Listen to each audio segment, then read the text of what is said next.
In this video, I'm going to show you how to make the smooth line position versus time graph and screenshot that into your Google Doc, which is what we've learned we have to do. Otherwise, the Google Docs messes up the tangent lines.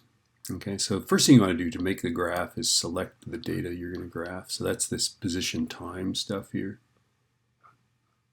There you go. And then insert chart. And it says it's a line chart, and it really doesn't matter because the points are so close together. I think it should be a smooth line chart, but it doesn't really change the way it looks, okay? And I'm going to just move this. I know it's covering up my data, but I don't need my data right now, so I'm going to do that. Now, what I want to do now is just sort of go in and edit the grid lines and stuff. So, but the title is kind of bothering me here. Usually we don't put units in the title, so sorry. Just kind of my OCD here. And if it's showing the legend, just go in there and tell it not to. For the horizontal axis, I want to tell it to make it 0 as the minimum. And then notice how it doesn't give me a right side to this graph. But if I tell it to do 6, it will. Do you see that? And that's good, right? We kind of want the thing to have a right side. But if yours goes to like 7, then, or goes beyond 6, then make that right side 7, okay? You want to make that an integer, I think, for the time, and then you want it to include all your points, right? Okay. I think we're good there. I'm going to fix those grid lines, and then let's go to the vertical axis. I know it's picking 0 and 1.25, but I'm just going to tell it that in case it like changes later. I think that's good. Okay, and now we get to grid lines. And for the horizontal axis, I think it should step by 1 second, not 2 seconds. You can see the change there, right? And then I want every 1/10 of a second. So choose in this thing, don't choose count, choose step and 0.1. There we go. All right. And then choose the vertical axis. It's stepping by 0.25. I'm going to tell it to do that just because I don't want it to change. And then here, choose step, and let's try 0.05. I think that's good. Yeah, that looks good. I mean, I don't know, if we did 0.01, it would be just too much. Okay, I think that's good. So now we've got all the grid lines the way we want it. Notice that because my headers had the units in them, that it correctly labeled the axes here, right? Next, what we want to do is we want to put a tangent line on here. Okay. Now, to do that, we're going to insert a drawing. So go in here and choose drawing. And then up here, you're going to choose that straight line, right? And then just kind of draw a line that you think might be tangent to that point. So I'm just going to draw a big long line here. And then you can't see the drawing behind it, which is unfortunate. If we paid the money for Excel, we could, but here we can't. So I'm going to click Save and Close. And then it kind of puts it down here. Okay, so I'm going to grab it and bring it up here. And it looks pretty good.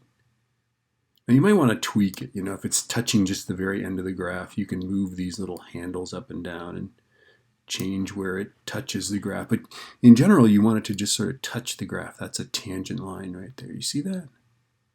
Now, notice that it's tangent at like this point right there. So you don't have to do this. The directions don't say to do this, but I think this helps. So I'm going to insert another drawing. And this time I'm just going to make a vertical line. Now, total cheating, right? Whoops.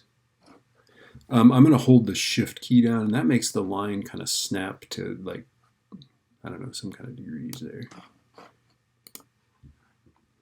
And there it is. And what I'm going to do is I'm going to take this guy and move it so that it's right in the center of the tangency, because we need to know what time this thing is tangent. You'll see later. Does that look about right? Does that look like it's in the middle of that?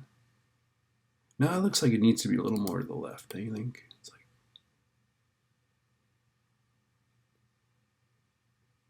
is that it? Yeah, that's good. That's good. I think that's really good. All right. So now what we're going to do is I wish I could just sort of copy this into the doc, but we're going to cheat, okay?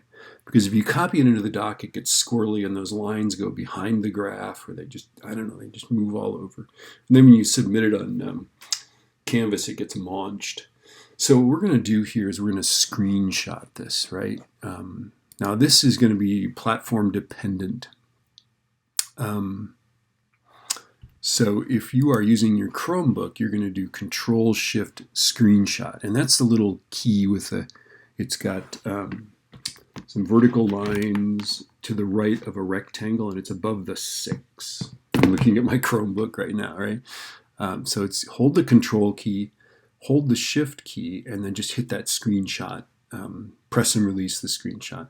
That's going to bring up a little window and then in that window you'll see, and it'll be in the lower right, at least it is on my Chromebook, copy to clipboard. And then you're going to paste with Control V, right? Now if you have a Mac, if you're using a Mac, it's Control Shift Command. So hold those keys down and then press and release 4. Okay, and then paste with Command V just like you do. If you're on a PC, it's going to be Shift Windows S is the new thing, and that basically is the old snipping tool, you know. And then you're going to paste with a Control V. Since I'm on a Mac, I'm using a Mac here. I'm going to use Shift Control Command 4, and this brings up a little cursor here. And by the way, now it's too late to scroll or whatever, so get the screen looking the way you want it before you do that.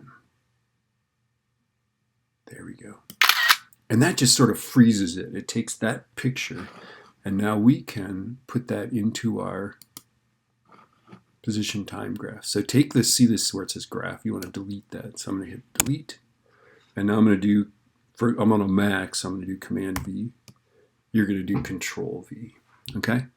And then I think we've done that entire step 9. All right?